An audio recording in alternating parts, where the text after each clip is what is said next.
Welcome to Breaking the Pattern, a podcast where we believe anything is possible when people put their minds to the task. Our mission is to help folks optimize their daily lives and reach their full potential by changing mindsets and creating small habits that have huge impacts. Our quest, help people break harmful patterns of the past and move forward with a new outlook and a new way. I'm your host, Peyton Rose, and I'm joined by my co-host, Cody Schiestel. Hello, Cody. Hey, Peyton. How's it going? Not too bad. Fantastic. Today we're starting a new series in our podcast library. This series is dedicated to the business side of things. 20 years of business experience in 30 minutes. We're going to be talking about how to transition away from your W-2 employment and move towards entrepreneurship. How we clocked out of our 9-to-5s. So, I would like to preface this by saying that starting your own business can't be just about making money. And it can't be just about quitting your W-2 job.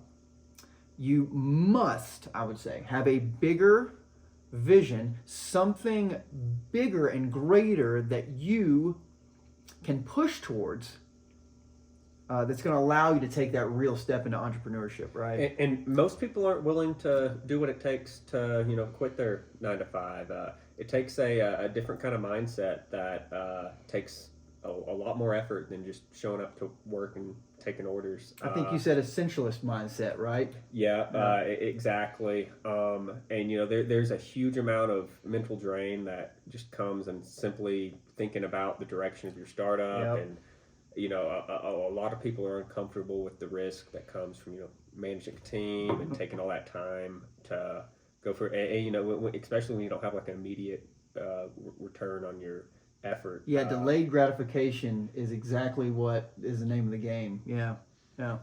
And like there's a huge thing that a lot of people starting out, which is this 80-20 concept, and you think you can do everything, and that actually harms your progress by trying to do everything. And I'm one of the worst about it. It's like I'm such a DIYer, and it's just like everything can be done myself. Yes. It's just so I guess the cool thing about this 80-20 principle is if you really just can outsource that 80% and just try to really focus on the 20% that you're best at, it perpetually opens up new windows. Now that you've cleared that 80% off your plate and you're looking at this 20, now there's a new 80-20, and that and so on and so forth.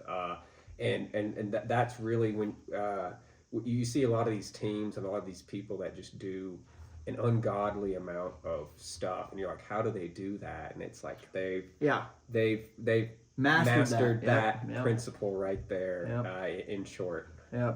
Well, and I want to back that up because you have a note in here about how, let me see if I can find it,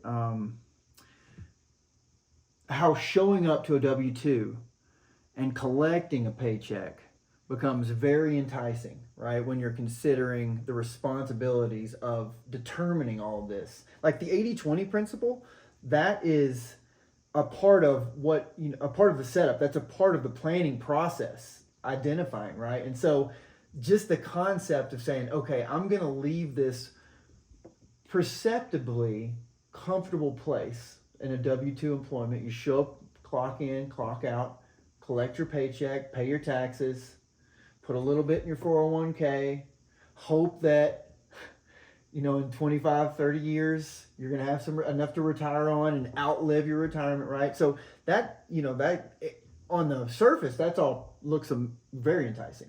And I think you've got a great point in kind of saying that, like, okay, how do you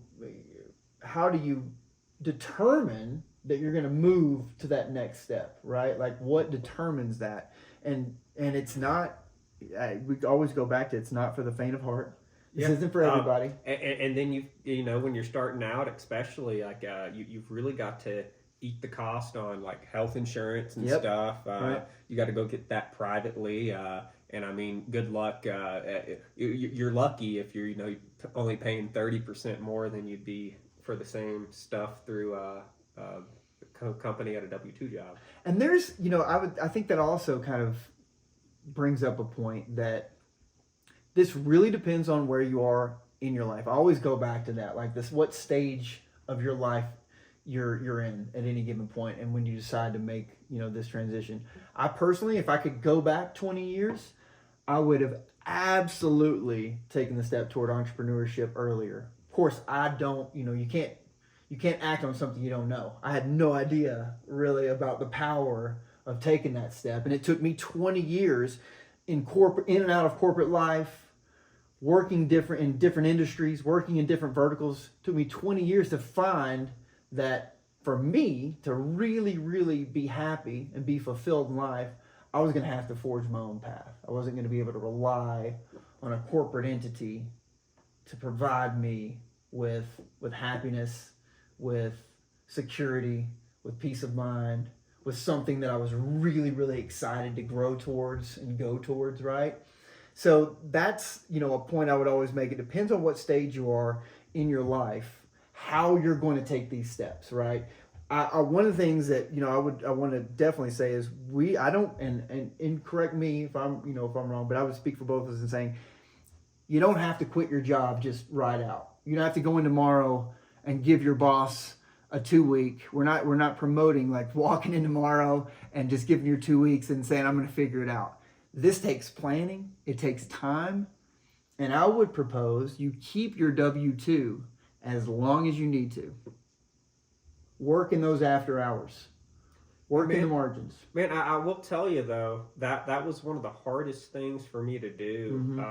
I was working a 9-to-5 at a law firm, doing digital marketing there, and then trying to make sure everything was top notch and right and tight with our agency at the same time. Right.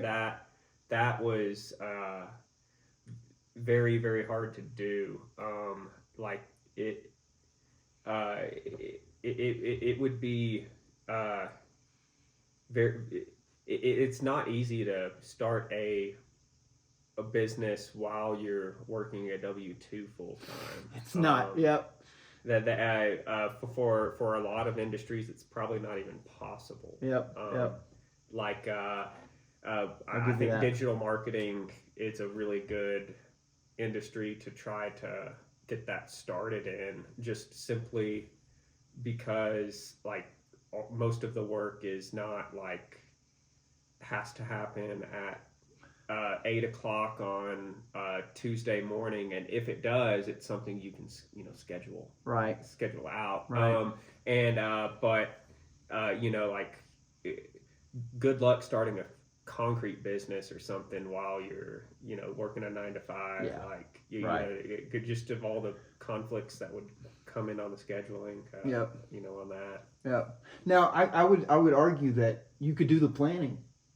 You could do the planning to set the foundation so that you could go in, but I would worry about quitting just cold turkey and trying to start something new, right? But starting the planning, yeah, you're right. I mean, depending on the space, depending on the time and place that you're in, it's very complex kind of a concept if you get too far into it. And of course, there always is the argument that you just got to take the dive, and that's for sure. At some point, if you're gonna go out and remove yourself, transition away from a W-2, you will have to take the dive. So there is at some point where you're gonna walk into your boss's office, give them your 2-week, and say, "Hey, I'm moving on to greener pastures," right? So yeah, and just coming speaking for me and Peyton both on this, if you got this burning desire to do your own shit and make your own stuff, and that you don't want to build someone else's stuff up, that's not going to be different 10 years from now. That's right. Yeah. And if you think you're freaking 45, too old to do this, well, guess what? 10 years from now, you'll still be 10 years older, whether Yep. you've done this or not. Right. So, Yep. And you still will have that burning desire, except with a little bit of regret. Yep. That's correct. Yeah. I've always loved that concept that time's going to continue to pass. Whether or not you take action, you're going to be 10 years older. Like that concept to me is like so powerful. It's like so powerful. It's like, okay, I'm going to be 10 years older in 10 years. Why not have accomplished some things? And at the same time, I'm not downing W-2. For some folks, it is amazing, and it works, and it fits their lifestyle, their schedule. It allows them to have that social aspect that comes with a corporate environment. It allows you to have freedoms. It allows for the steady, consistent vacations and bonuses, and and you are for certain working up a ladder in a corporate environment if you so choose, right? So it's not. I don't want to say that W-2. I mean, obviously, corporations make small business turns into corporations. That makes the world go around. That what small businesses I feel run the world.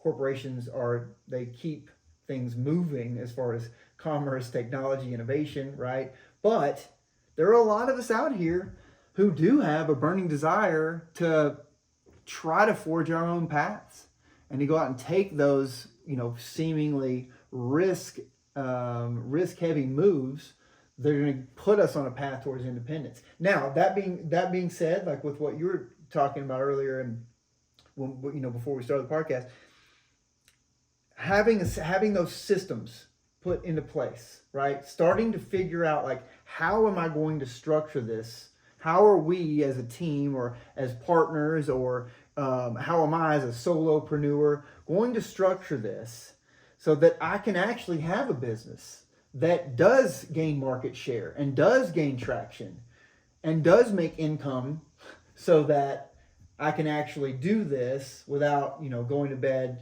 completely stressed. And now that being said, you're going to go to bed stressed, I feel like, for the first 5 years, no questions asked. This is a good transition into some of the questions that we had submitted to us.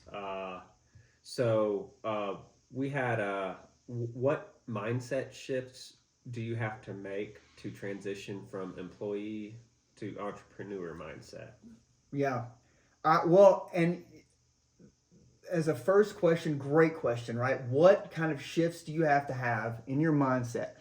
So one, I would say identifying who you are as a personality type, because we got the 3 personality types in business. You got visionary, operator, and processor, right? So understanding who you are in those personality types is going to be a major, major step in the right direction. It's going to give you a bigger concept on like, okay, for instance, so there's 3 types of people. The visionary, big picture thinker, someone who's driving ideas, driving innovation. An operator is somebody that puts innovation into movement, right? That gets things done. Operators are folks who are very task oriented, know how to set goals and reach them, and take the steps that are actually going to make those goals accomplished. And then you have the processor, who keeps the visionary and the operator organized and on track, right? So I think understanding those 3 components and which one you are is going to allow you to take that first step. Like, that's going to help you to shift your mindset. So first, understand who you are. Am I a visionary? Am I an operator? Am I a processor? And if depending on which one I am, how do I find the other 3 personality type, or the other 2 personality types, to help me move my idea forward? Anybody a processor can have an idea. It's not to say that processors can have ideas, right? Or operators, but you're going to need those other 2 personality types, depending on who you are, to help you move the idea forward, right? And so me and Peyton, years ago, found a really good nuance with our duo. Mm-hmm. He's a visionary at heart, and just really scales out on a lot of these. And then I'm an operator at heart, and like I'm really good at bringing a lot of those ideas, and then also shooting down all the bad ones, and reaffirming the good ones. Yep. uh, we both have tendencies towards the other two. So like I've got a little bit of visionary in me. He's got a good amount of operator in him, and so there's this just nuance and understanding that that you get from that, and that gets you very far. We Right. Yeah. we're kind of hitting a wall with needing a really solid processor at Right. this point. Yep. We've been really able just to scale up to this point by the seat of the pants per se, where you just got a visionary operator just. Yep. And just as he said, you need all three types to ensure a business has success, right? So right now, visionary operator, operator visionary, we are looking for a processor, and that's, I think, such a great point, because you can't just have a visionary and operator and reach the level of success, or visionary and processor, or processor and operator, right? You can't just have two of the three. It has to be all three to actually really propel the business. Each function, each personality balances the others out, right?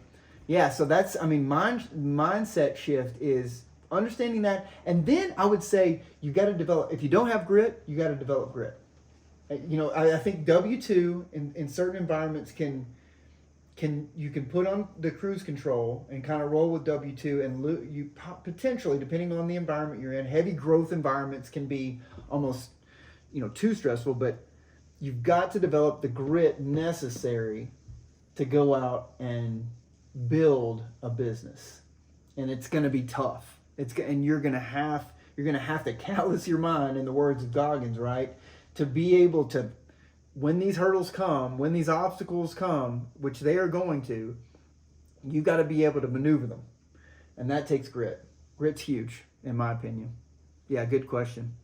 So yeah, these are some questions that came in. We solicited some folks to kind of help us out who were in that position of thinking about W-2s, and wanted to get their questions and their ideas and be able to kind of answer some of the stuff that they've, maybe is challenging them. So here's another good one that I like. So this is kind of concrete. Can you walk us through the initial steps you took once you decided to start Alpha Wave? Okay, so initial steps. Well, I would say it starts with, for us, the vertical. What is the service, right? Obviously, I guess that's, you could consider that, of course, you got to find the service, but there are so many ways that, and so many ideas out there. Deciding on one single solitary idea and getting really focused on providing a service that is a function of need, right? So that's right. You want to go on? You want to talk a little bit about that? And really, like what we kind of discovered, like you kind of are settling for chump pay until you specialize in a very specific area. Yep. Like we went and played around with medical, with politics, with e-commerce, and home improvement, and we really found a good niche in home improvement, and the scalability of it really came out of what reputation we made in that industry, in that marketing area. Yep. I would definitely say that was very, very important in the development of it, for sure. This is one I just found I like. So what was the turning point that made you decide to leave your W-2 jobs and start your own company? I guess that's backing it up, but I love that one. So what was the turning point? So what was your turning point? What do you feel was your turning point? Well, I have always wanted to do something myself and make something myself, and I would go and build out different things and for different people, and there's this energy that I, I I only ever find when I'm like the best comparison I can give is like when I'm making my own bath. Let's say I'm remodeling the bathroom in my Right. own home. Right. There's a level of concern and care and passion that I have for it that is absent when I'm doing it for someone else. Skin in the game, right? Yeah, that's a good, well put there. I 100% feel that. Absolutely. I think I'd say for me, very similar to that. It's, not that I don't love helping others. I mean, I think that's at the core of what we do. Helping good people do good things, right? That's our core. Help good people do good things. But same for me, like to be honest, I struggled with that overall like corporate philosophical facade. I mean, I was in, 20 years in and out of corporations, right? And you go into a corporation and it's like, this is all family, and you're welcome to the family, and this is, you're a part of our corporate family now. We're gonna, we've always got each other's back, right? The owner of the last W-2 job I worked at told me that he loves me. Right, yeah, right, yeah. But then, all right, so then you get this, you get this message. And when there's a dip in stakeholder equity, all of a sudden, all the employees become completely, what's the word, whenever you can be just swapped out or completely eliminated all at once? Like interchangeable, yeah, like they can, replaceable, like moot, unnecessary, right? So that always irked me, is that, there was this concept of like, we've all got each other's back and we're all, but in reality, we are doing a job and getting paid a check and getting paid a value, and whatever we set our value at for that job, that's it. That's nothing more. And if you died, they'd have you replaced in 14 days. No, less than that. I think they could do it in 2 days. 2 days. I think they can have somebody else in there just to fill the seat, right? And so that always. It was always a conflict with me, and I always struggled with that. And I wanted to create something where, one, we're doing something, we're bringing people who love to do what they do into our environment, right? Into our funnel, into our ecosystem. And then two, we're rewarding ourselves on operating, on getting these things done, on coming up with these visions and getting these things done.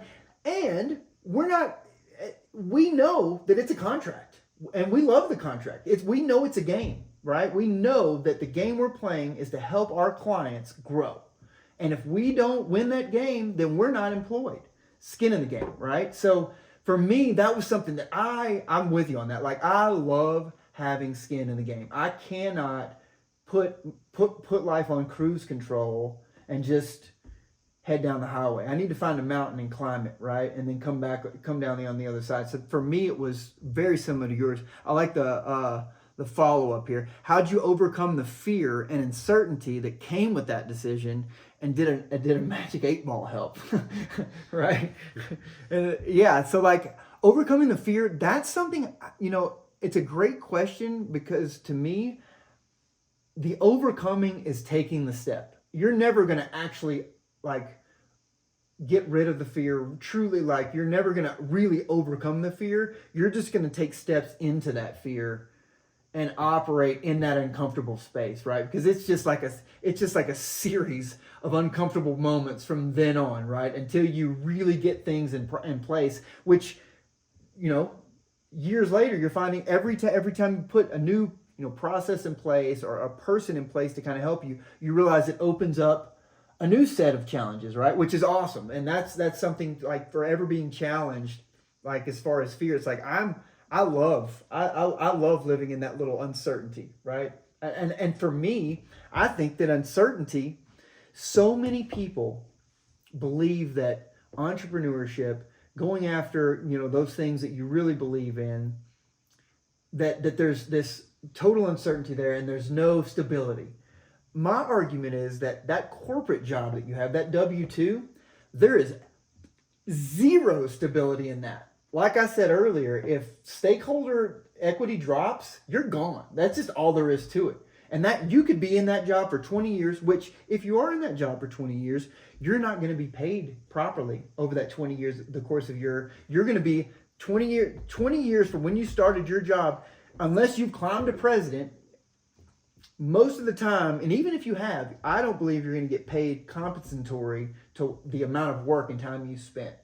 They do better with just keeping you at the job and giving you small incremental raises that equal 10-15% over a large course of time. They have more stake in that, right? And if they need to, they can drop you. So for me, I don't believe that there's a lot of certainty and a lot of stability in W-2s as well. So why not go after that thing that's been in the back of your mind? Yeah, it's definitely to take this to on a note of the like family life and stuff. This you know, especially with all of the expectations that are usually put to a man, this can really put a good strain on your relationship. Absolutely. You know, your significant other would be typically expecting you to, you know, provide a plurality or an equal amount in your you know, to the table. And when you're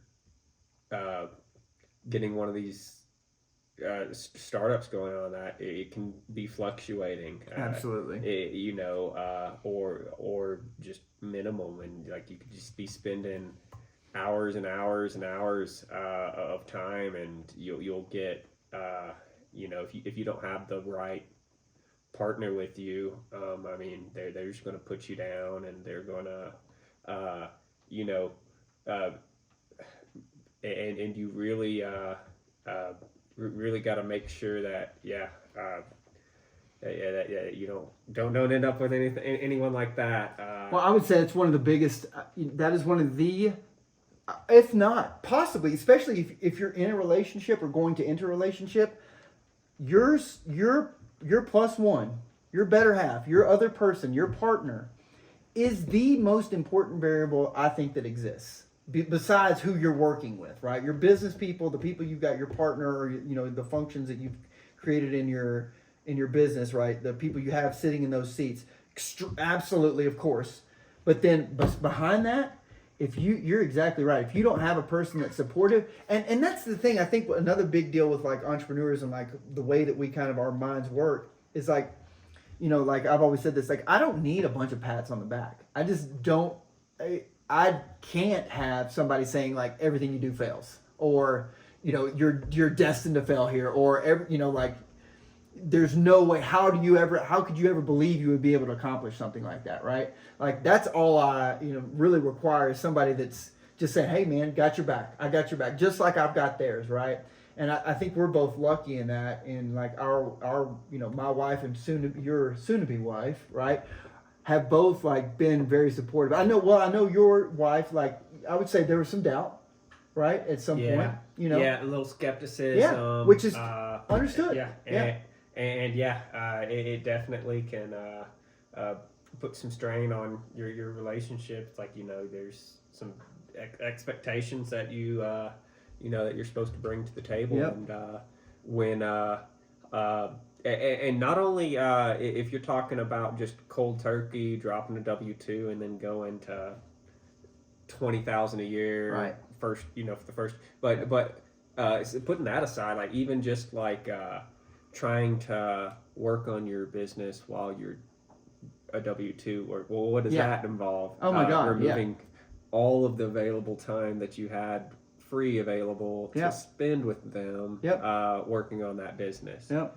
And then it's convincing of them that this is worth it in the long run. Yep. And like a lot of women feel like you're not paying attention to them or caring about them, and it's like, no, hold up, Yeah. I am, Yeah. but it's long term. Yeah. Believe me.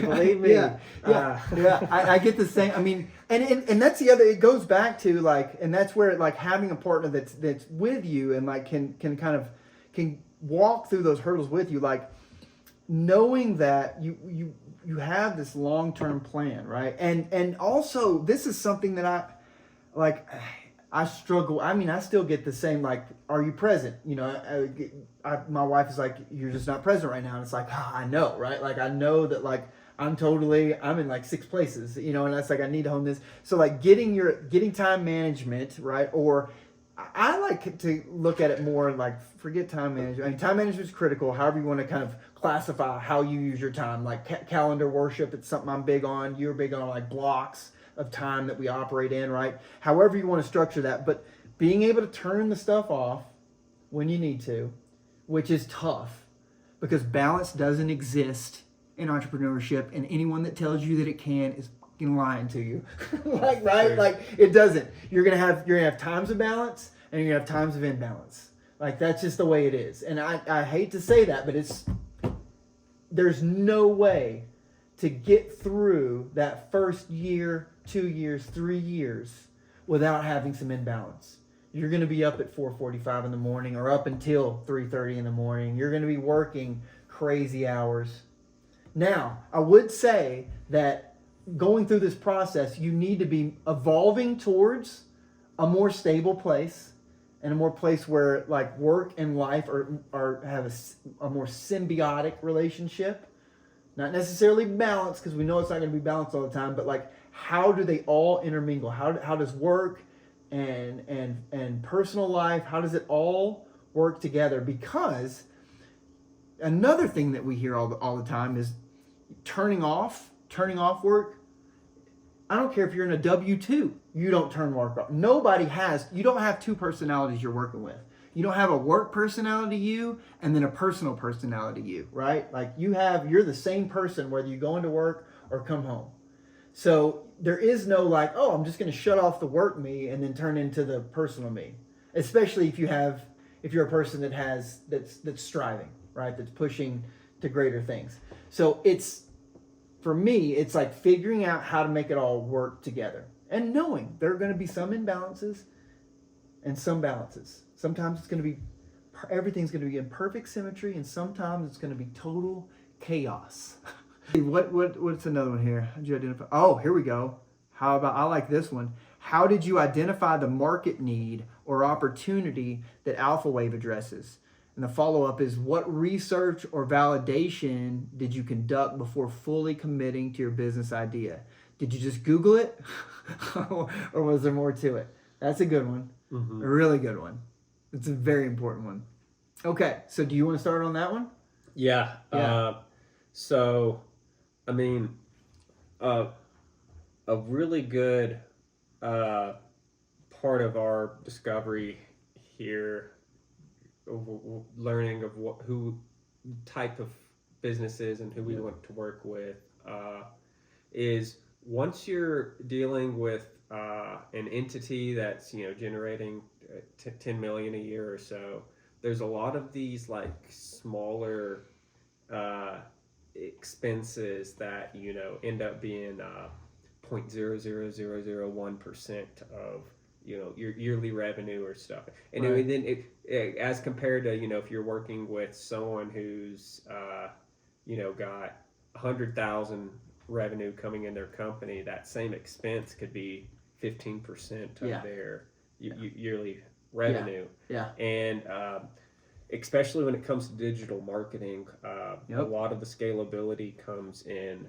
repeatable data points that can get collected and utilized, and then so when you're dealing with when you're dealing with a small budget, like say like 10,000 a year or something, the difference between that and spending 100,000 is not, with all the data that you can collect from that, it's not simply you're getting 10 times more. Like it right. is absolutely 40, 50, Yep. 80 times because of the data that we Compounding effect. Compound from it. Yep. I would say also that because leading up to that point, your point there, right? We did start bootstrapping with those kinds of budgets, with nearly no budget. Sometimes, like we were just creating like results out of nothing, right? So, but we knew very early on. I think that lends to your point that we knew very early on that we needed to reach scale to be able to experience what we were trying to build, right? We had to our goal was to get to that scalable point, right? So what we did was we actually, like he was saying earlier, we worked in several verticals.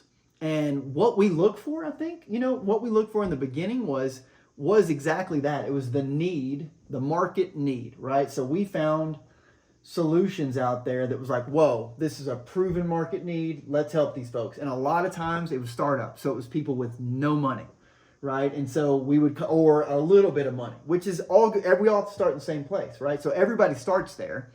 And so our first steps were straight up bootstrapping and creating solutions, and then taking our learnings and moving that to, the next level and the next level and the next level. But I think the number one thing that we stood beside was, is there a market? Is there a need? Are people asking for this? So like a good idea, just, coffee talk, good idea. Like, oh, I got this great idea. And, it's this widget, right? Well, our question always was, what's the demand for that widget? Have you done your research on the demand? Is there demand? Do you even know if somebody wants this solution? And so anyone we took on, we actually would do research and try to figure out like, hey, what's the market demand here? Is this worth our time? And then, right, then we start getting into places where, like healthcare, everyone's going to need healthcare.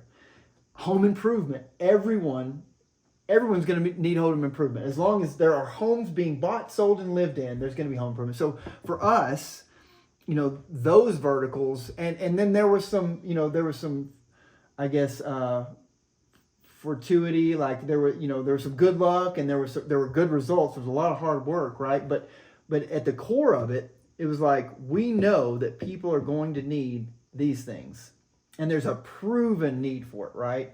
So definitely, I would say, make sure that there is a demand for whatever it is you're getting into, because trying to just create a demand out of thin air is very, very, very difficult unless you have tons and tons and tons of money. And even then, we see it all the time where big funds go just dead broke because they tried to make a solution that nobody really needed or wanted, right?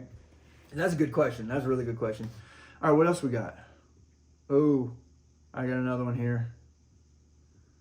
So, are you ready for this one? This is for you too, for sure. What skills or knowledge did you find essential to learn or improve upon as a new entrepreneur, as new entrepreneurs? Follow up. How did you go about acquiring those skills or knowledge? This is phenomenal.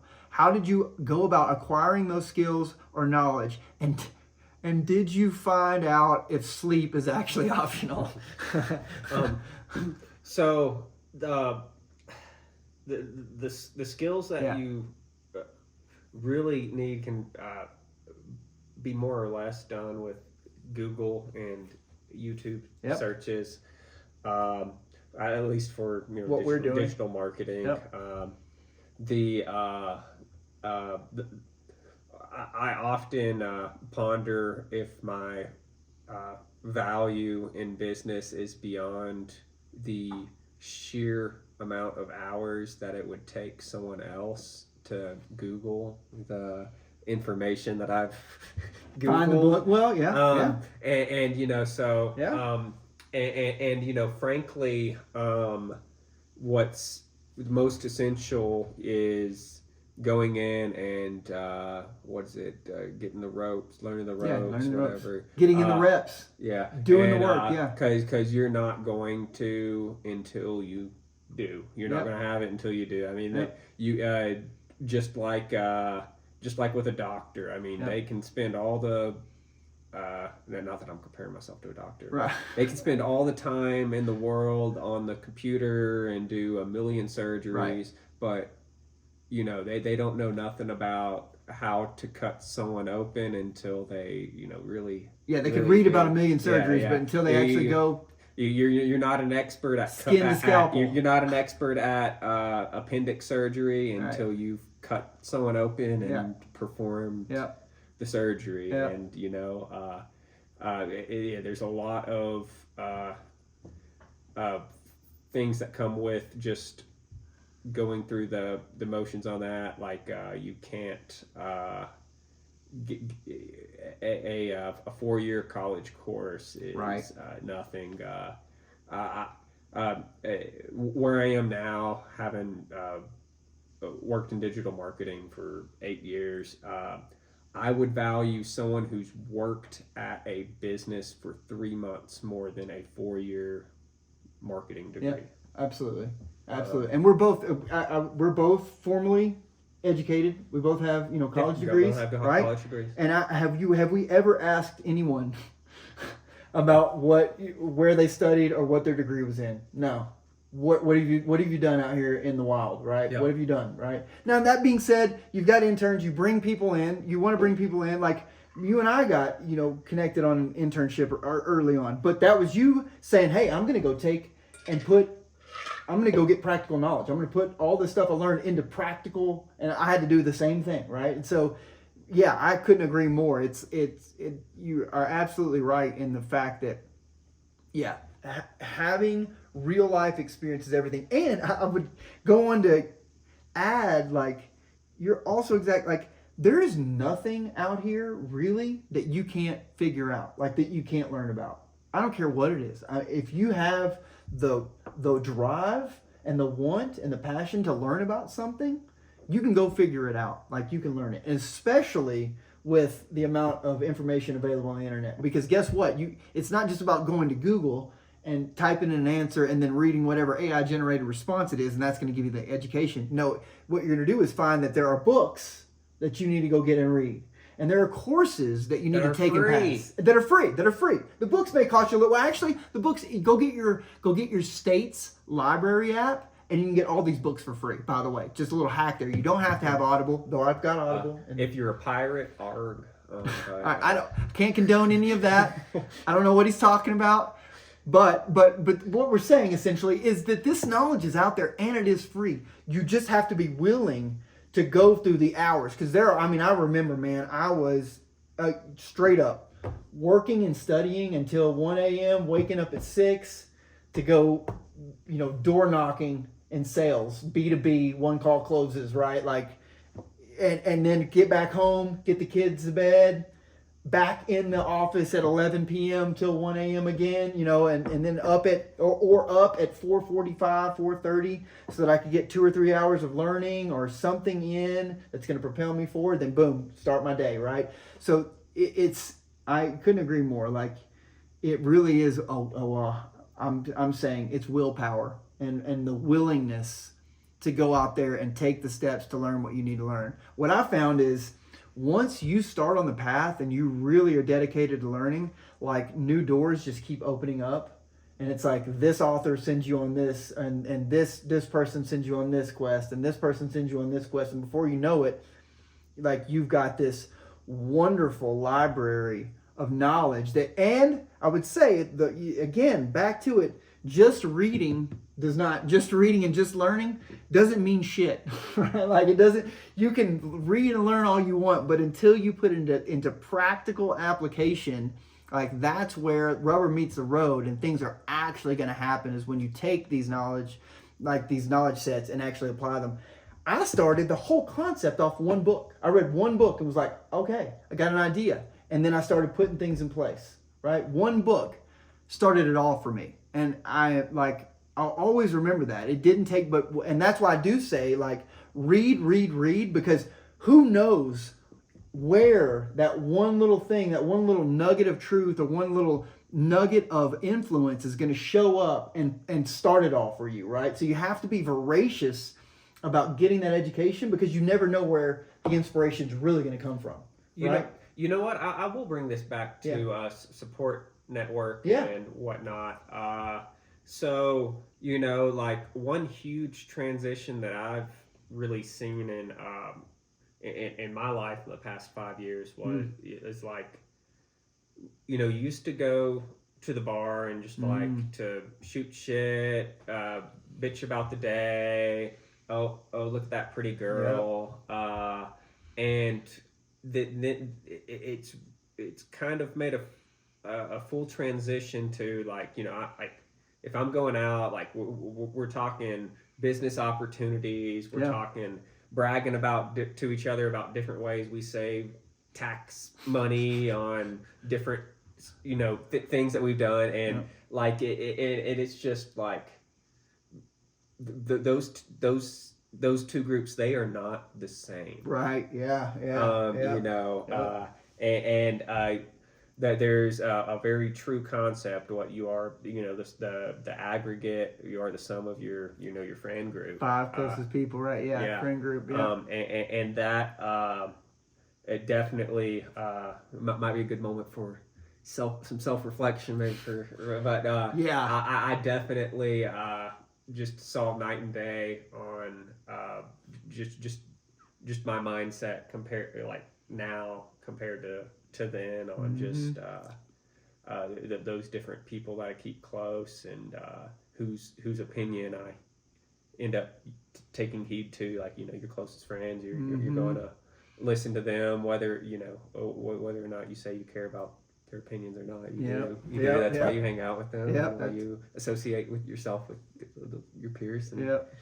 And I think that opens up a bigger conversation, like and the uncomfortable part of a really uncomfortable conversation for a lot of people, and it's something that a lot of people don't want to talk about. They don't want to think about, and it's that if you are going to make real changes in your life, and you're in a bad place, or in a place that isn't exactly where you want to be, you got to look around at the 5 people, 6 people, 10 people closest to you, and decide whether or not they are there to help you move to that next level, to elevate.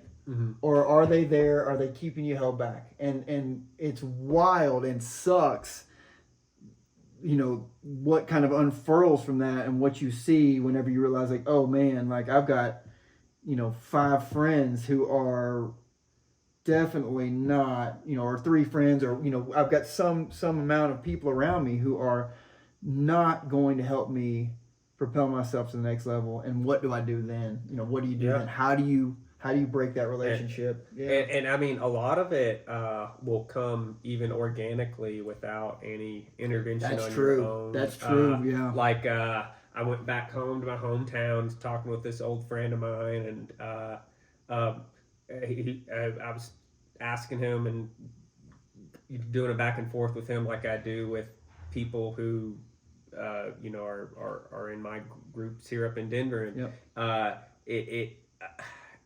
it almost felt like his eyes kind of glazed over, he works a grill at a fast food joint, and and it's just like sitting here talking to him, like, oh, what's we've got going on, and telling him about what I have going on, and then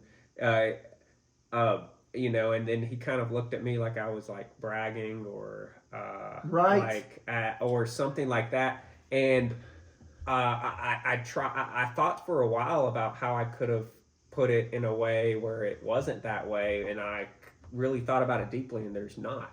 Right. Yeah. Just 2 different levels, right? Yeah. You're just like, this is in your friend groups here, talking about that would just be expected. Absolutely part of the norm, right? Yeah, absolutely. Go and brag about what different developments and advancements and things that improvements that you made, and he's just like, where's the bottle? Let's get going. Yeah, I remember I was talking, same situation. I was talking to a friend, back home, and I was I've gotten so used to, kind of talking in the, the speak that we talk in with the friends that we talk with here.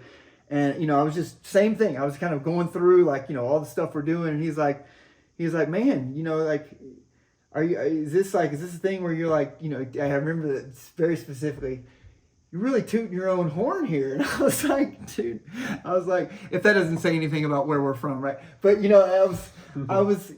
is the South. Arkansas. But it was really funny because I was like, man, I would be expected to kind of bring up, things that I'm doing that are moving me forward in the friend groups that I have now. We don't do a lot of just shooting the shit and small talk. We get right down to it and love, sparring and love talking about ideas and moving things forward. So it's really interesting the way that organically it does. You just kind of migrate away. The biggest influence on that, is just like, someone who's got shit to do doesn't have time to just shoot some shit. Right. There's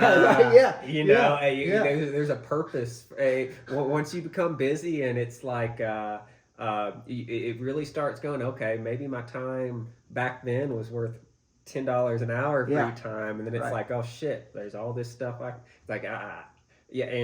like those just, I have found myself, I rarely just go out just to like, unless it's with some like, family or close friends. I mean, it's not like, I'm not just going out and hanging out like I did I'm 28. Maybe that's just what happens when you transition from 22 to 28. No, not always, right? Not always, for sure. I guess you're right. I know a lot of people my age that are still partying in clubs down in Denver. Yeah. It's just like, I'm 40, and I can guarantee you there are plenty of alcohol drinking all the time, weekenders like that are 40 plus, that are absolutely not, have not developed. Well, and they say often, at 35, like you're who you are at 35, like you've developed all you're going to develop often. Right? I heard that was 27. Right. Okay. So yeah, exactly. Right. So in some place there, right, like everything's happened that's going to happen, right? And I would say if you allow it. I think anyone has the capacity and the ability to change if they decide they want to. But so many people don't realize that there's no, and maybe don't care that, there has been no change, no uplift for them, right? And they've accepted and or don't know about the fact that, hey man, you're actually supposed to be evolving and changing. There are supposed to be versions of you that are growing towards, I'm going to bring it in, the North Star concept. I made a note on here. North Star. Hold on. Let me go through this. I actually wrote this one down really hardcore. Okay. All right. So I'm a big believer in the North Star concept, right? So find your North Star. I believe that everyone on the planet should have a North Star. And that can be anything that pushes you to be your best self, right? So it can be, a North Star can be anything that pushes you to become a better version. The North Star looks different for every person. Right? So each person can have a different North Star. But in my opinion, the biggest requirement for North Star work is that the idea pushes you to become a different version of yourself. I would dare say a greater version of yourself.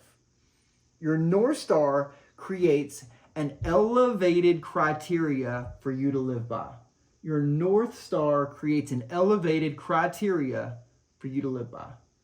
So that right there, once your North Star is set, and it doesn't have to be, I'm going to change the world. It can be, I want to be the best parent, or I want to be the best friend, or I want to be the type of person that leads others, or I want to be the type of person that goes to the gym 5 days a week. What it really boils down to is becoming the type of person that you want to become, that you see yourself, that better version that you see of yourself, right?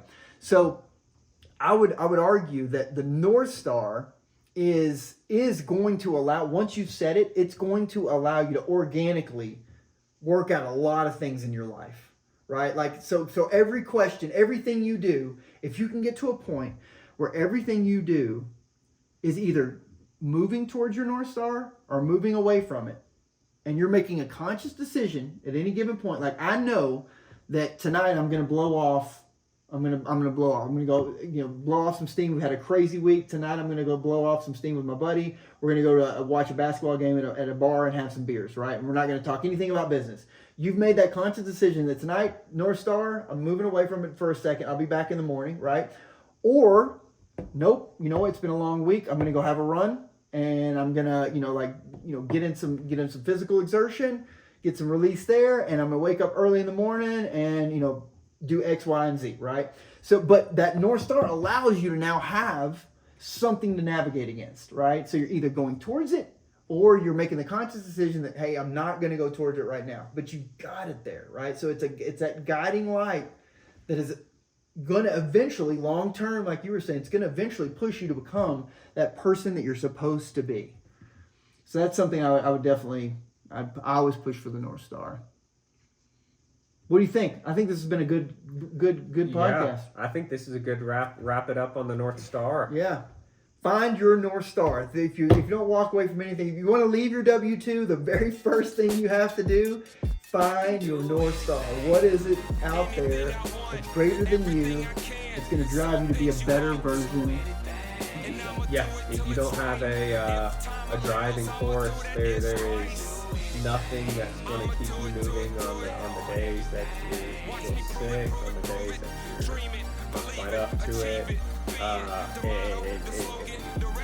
When you're tired at 7 or 8 o'clock at night, you're not gonna have any fuel to bring you through that whole night. That would have made you the difference between everything. Yeah. So thanks for joining us on Breaking the Pattern, and welcome to our new series, 20 Years of Business Experience in 30 Minutes. This is our first in the series, how we checked out of our W-2s, how we clocked out of our 9 to 5. Sorry. So this is the first episode in the series, how we clocked out of our 9 to 5s. We thank you again for joining us. I am Peyton Rose. This is Mr. Cody Schiestel, and we will see you next time. Dude, nice. That was fun. You're like, dude, it wasn't recording. That was fun. Show me I can do anything. Ask those that know me. I can do anything. I can do anything. Yo, that's what my parents told me. I can do anything. That's what experience showed me. I can do anything. Ask those that know me. I can do anything. I can do anything. I got a target in my sights. I'ma hit that. I just keep on going with my plight. I don't quit that. It's a fact. Go back to school, get my master's degree. Nobody gonna reach the top faster than me. Hot coals on my feet. I don't stand still. I can turn Mount Everest to an anthill. I eliminate the waste like a landfill. And no, I won't remember it, but my fans will. I could build a house on a green acre, or learn to fly, still I'm grounded like a teenager. You see it's all in the action, self-motivation, law of attraction, balling and maxing and causing it to happen. You can do it too if you follow in your passion. I'ma keep reaching for my destiny, never letting life get the best of me, cause I can do anything. That's what my parents told me. I can do anything. That's what experience showed me. I can do anything. Ask those that know me. I can do anything. I can do anything. I can do anything. That's what my parents told me. I can do anything. That's what experience showed me. I can do anything. Ask those that know me. I can do anything. I can do anything. I can do anything.